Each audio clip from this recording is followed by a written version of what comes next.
America और Iran के बीच बढ़ते तनाव ने पूरी दुनिया की टेंशन बढ़ा दी है।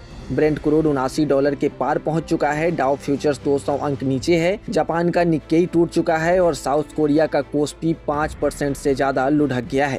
ऐसे में सवाल यह है कि क्या भारतीय शेयर बाजार में बड़ी तबाही आने वाली है। तो अगले कुछ मिनटों में आपको पूरी तस्वीर दिखाते हैं, इसलिए वीडियो में अंत तक जरूर बने रहिएगा। सबसे पहले अभी के मार्केट सिचुएशन की बात कर लेते हैं। तो फिलहाल निफ्टी में 200 पॉइंट के आसपास की गिरावट देखने को मिल रही है। वहीं अगर सेंसेक्स में देखें तो करीब 600 पॉइंट के आसपास की गिरावट है। बैंक निफ्टी में 400 पॉइंट से ज़्यादा की गिरावट है। इसके साथ ही अगर सेक्टोरल इंडाइसेस की बात करें तो लगभग सभी सेक्टर लाल निशान में कारोबार करते हुए दिखाई दे रहे हैं। अब अगर आप शेयर बाजार में निवेश करते हैं तो आज का दिन आपके लिए बेहद अहम है। अमेरिका और ईरान के बीच बढ़ता तनाव अब सीधे ग्लोबल मार्केट पर असर डाल रहा है।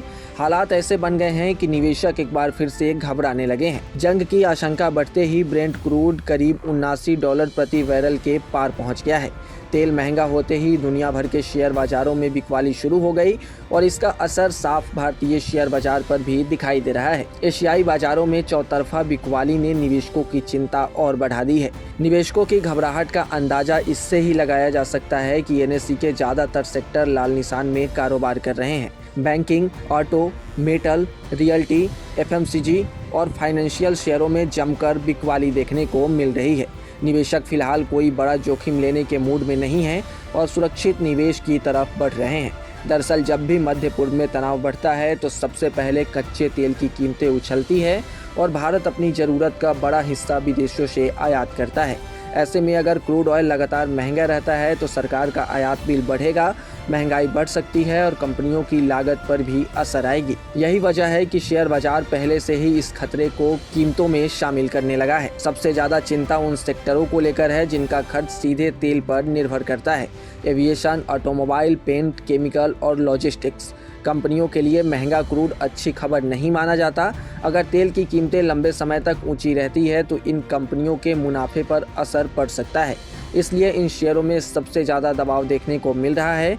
दूसरी तरफ ऑयल एंड गैस सेक्टर की कुछ कंपनियां मजबूत रह सकती है, लेकिन फिलहाल पूरे बाजार में डर का माहौल है। निवेशक यह मानकर चल रहे हैं कि अगर अमेरिका और ईरान के बीच हालात और बिगड़ते हैं तो क्रूड ऑयल $80 प्रति बैरल के पार भी जा सकता है।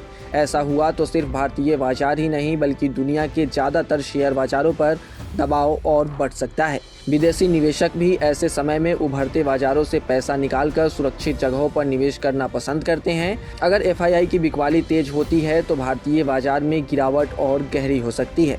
साथ ही डॉलर मजबूत होने पर रुपए पर भी दबाव बढ़ सकता है, जिससे आयात और महंगा हो जाएगा। हालांकि यहाँ एक दिलचस्प बात यह भी देखने को मिली है कि 10 जुलाई को विदेशी संस्थागत निवेशकों ने भारतीय शेयर बाजार में 2604 करोड़ रुपए की खरीदारी की थी। यानी पिछले कारोबारी सत्र में विदेशी निवेशकों का रुख सकारात्मक रहा था।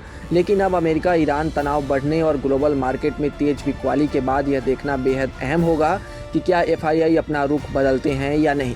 अगर आने वाले सत्रों में विदेशी निवेशक मुनाफा वसूली या बिकवाली शुरू करते हैं तो भारतीय बाजार पर दबाव और बढ़ सकता है।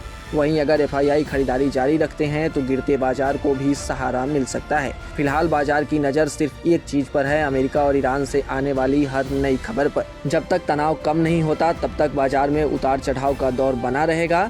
ऐसे समय में घबराकर फैसले लेने की बजाय सोच समझकर निवेश करना ज़्यादा जरूरी है।